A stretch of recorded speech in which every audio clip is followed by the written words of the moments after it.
τελευταίος Ρωμανιάς. Λοιπόν, να πάμε να δούμε τον Θεοδόση Πάνου για να μας πει για μία είδηση. Πάλι είναι από το αστυνομικό ρεπορτάζ, αλλά έχει να κάνει με τα αυτοκίνητα που μας έρχονται. Ευχαριστώ, Σοφάκη μου. Μας έρχονται τουλάχιστον 10-15 ειδήσεις την ημέρα για κλοπές αυτοκινήτων. Όπου εδώ υπάρχουν δύο κατηγορίες. Ή τον παίρνουν πίσω και του λένε 1.000 ευρώ για να σου φέρω πίσω το αυτοκίνητο, ή πάει σε διαλυτήριο που είχαμε δείξει από τη Θεσσαλονίκη. Θεοδόση, σε μία μάντρα στον Ασπρόπυργο βρήκανε κλεμμένα αυτοκίνητα. Να ήταν ένα, να ήταν δύο, είναι δεκάδες τα αυτοκίνητα τα οποία έχουν βρει μέσα σε αυτή τη μάντρα. Το ενδιαφέρον όμως, Γιώργο, είναι το πώς βρέθηκαν αυτά τα αυτοκίνητα. Πώς? Είχε κλαπεί αυτοκίνητο ενός πολίτη, ο οποίος όμως είχε αυτό το σύστημα εντοπισμού από τον δορυφόρο. Το γνωστό δορυφορικό GPS. Ακολουθώντας λοιπόν τα ίχνη του αυτοκινήτου, ο ιδιοκτήτης έφτασε σε αυτή τη μάντρα. Ειδοποίησε βεβαίως και την αστυνομία. Η αστυνομία εισέβαλε, βρήκε ότι τα περισσότερα αυτοκίνητα που ήταν εκεί είναι κλεμμένα. Οι ιδιοκτήτες της μάντρας αναζητούνται. Έχει βρεθεί κάτσε όμως, γιατί εδώ πέρα έχουμε τον κύριο Άγγελο Παγώνα, ο οποίος θα μας δείξει τον τρόπο με τον οποίο. Είναι και ο Σταύρος κοντά του. Σταύρο, να αναλάβεις παιχνίδι.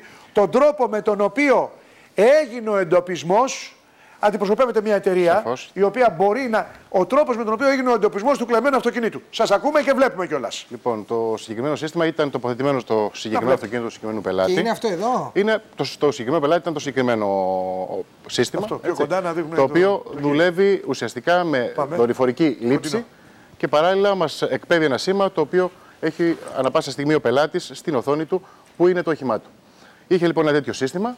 Και μέσα από την εφαρμογή διαπίστωσε ότι του είχαν πάρει το αυτοκίνητο, ακολούθησε τη διαδρομή όπως την έδειχνε στον υπολογιστή του και συνειδητοποίησε ότι είχε φτάσει σε μια αποθήκη ουσιαστικά στον Ασπρόπυργο. Και έτσι πήγε και έτσι ειδοποίησε την αστυνομία. Να κάνουμε ένα μικρό πείραμα. Έξω από το στούντιο, και θα δούμε τώρα την εικόνα, παρακαλώ, βρίσκεται η Ανδριανή Μανδρεάκη. Καλημέρα, Ανδριανή. Καλημέρα σας. Μαζί είναι και ο κύριος Φώτης Μάνταλος από την εταιρεία. Βεβαίως. Το αυτοκίνητο λοιπόν. Το αυτοκίνητο λοιπόν αυτό διαθέτει αυτό το πομπό, αυτό το σύστημα. Έχουμε τοποθετήσει τη συσκευή ήδη, είναι αυτή εδώ. Θα ξεκινήσετε να φύγετε εσείς λοιπόν, να ξεκινήσει ο κύριος Σταφίδη. Βέβαια σήμερα, καλημέρα σας, θα την έχουμε εμφανή. Κανονικά εξυπακούεται ότι την έχουμε κρυμμένο σε κάποιο αυτοκίνητο. Και εμείς θα παρακολουθήσουμε την πορεία του αυτοκίνητου. Ξεκινήστε παρακαλώ. Ξεκινήστε. Και εμείς θα παρακολουθήσουμε. Ας υποθέσουμε λοιπόν ότι είναι αυτοκίνητο το οποίο έχει αυτό το μηχάνημα εντοπισμού. Εμείς τώρα θα παρακολουθήσουμε και παρακαλούμε να έρθει μπροστά η εικόνα, Γιάννη μου, για να βλέπουμε. Το αυτοκίνητο φεύγει. Πώς κινείται. Το βλέπουμε. Πώς κινείται. Να έρθει μπροστά η εικόνα, η άλλη του σε κάτι. Λίγο θα κινηθεί. Σε λίγο θα πάρει το μήνυμα. Θα κινηθεί και θα πάρει στίγμα, ανανεώνεται περίπου ένα 30 δευτερόλεπτα η κίνηση που κάνει το όχημα. Πού θα πρέπει να καταλάβουμε πού βρίσκεται το αυτοκίνητο τώρα. Υπάρχει μια κουκίδα στη μέση που είναι στο ένα πράσινο με κόκκινο. Το βελάκι αυτό τριγωνάκι τώρα. Το βελάκι αυτό λέτε εδώ. Ακριβώς, αυτό το βελάκι.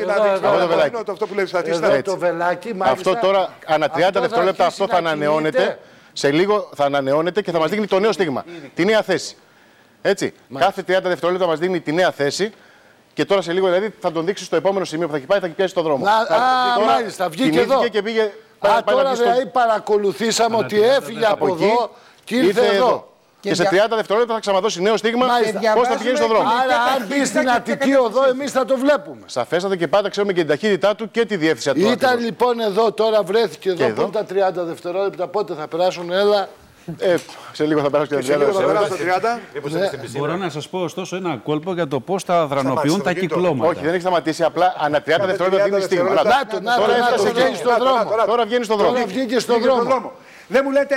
Και λέει και σε ποια ακριβώς περιοχή βρίσκεται. Ναι, απόλυτα στίγμα, απόλυτο. Είναι εδώ δηλαδή ο χάρτης της περιοχής, ήταν εδώ κάτω και έφυγε. Πρώτα γράφει Σπάτα, γράφει την βορειοδυτική πόσο και την ταχύτητα. Πόσο στοιχίζει αυτό το σύστημα. Αυτό είναι από περίπου στα 245 ευρώ συν ΦΠΑ και ανάλογα πλέον υπάρχουν για τις εταιρείες, υπάρχουν κάποιες ειδικές επιδοτήσεις. Και μπορεί να πιάσει όλη την Ελλάδα. Πιάνει όλη την Ευρώπη.